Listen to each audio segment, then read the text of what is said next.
And with the new release of the new Dynamax Pokemon in Pokemon Go, we have Grookey, Sobble, Scorbunny, and Falinks. The first three are easily soloable just by using, hopefully you caught a Charmander, a Bulbasaur, or Squirtle. Just use their weakness typing.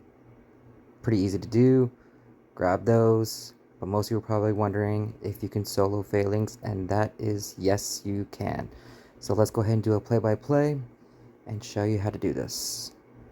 So you can see I started off with two Charizards and a Metagross. And hopefully you'll be able to see right here, I have the Charizard with max Airstream. So make sure you have a flying type move. And then I have Metagross with max Mindstorm. Again, Psychic and Flying are super effective against fighting type. And then I have another Charizard where I accidentally forgot to take off its fire move, but that's okay. As you'll see, it'll all work out. So we start the battle off with Charizard as he doesn't take a lot of damage from Falinks. Some other things we'll talk about is how to dodge, making sure that you're swiping into bubbles. So he first uses Brick Break, which isn't too terrible. That's fine. Make sure you swipe into the bubble. Brick Break again, taking decent amount of damage. Trying to use Dragon Claw to fill up that meter. I finally decided to go into Metagross, forgetting that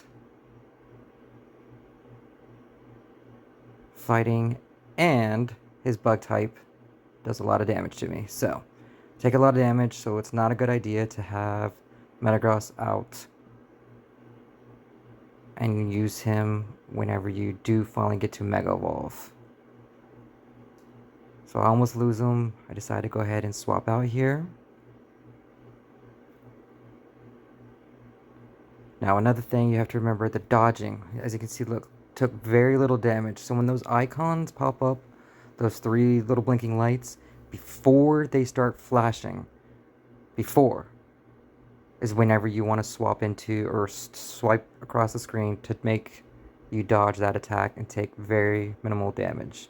Mindstorm, as you can see here, does a very significant amount of damage. I believe it's only level 2, so level 3, of course, will do more damage. So having him on your team is not a bad idea, but make sure you take him out of battle, as I did here. And then I pull out my Charizard to tank a lot of the damage, to go ahead and get my max meter up. And as you can see, he has 2 charge attacks, Mega Horn and Brick Break. So be very careful there when using Metagross or any Pokemon that might be weak to bug and or fighting. Swipe into the bubbles. Just another reminder. And I think I completely dodged this one correctly here. Yep. See, I was able to swipe across before the flashing lights or the icons above him, before they start flashing. Because you can see here, even though it says dodge, I still take the max amount of damage.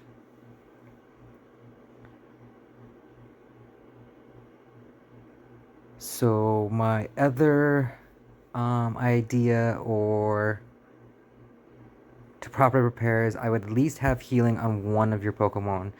Because it's, I mean, as you can tell, I am getting knocked down very badly if I'm not dodging correctly. Losing a lot of HP. I finally get into Dynamax, and you'll see my mistake here. Or actually, no, I did not make a mistake here. I was fine. See? So, using Flying type move does the same amount of damage as the Psychic type move on Metagross. And then I continue to use the same Charizard as he has the most HP to fill up my max meter bar. Swipe in. Took little damage there. Could have taken less. I think I did it right before. So I think dodging attacks, depending on when you swipe, is how much damage you'll take. So we'll let this battle kind of go play itself out for a minute. I swipe right before. I think there it is. See? Right before it starts flashing. Took minimal damage. Again, swipe into the bubbles. And just keep tapping, tapping, tapping.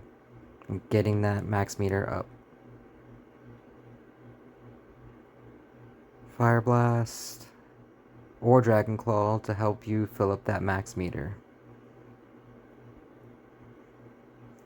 I swap out again into Metagross to go ahead and tank the rest of the damage, as I do not want to lose my Charizard.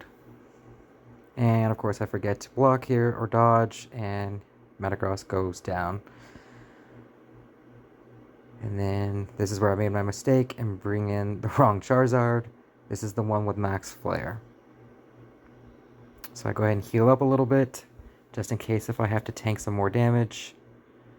Max Flare, as you can see, it does a good amount of damage, but if I had switched into the other Charizard, he would have fainted there, but that's okay.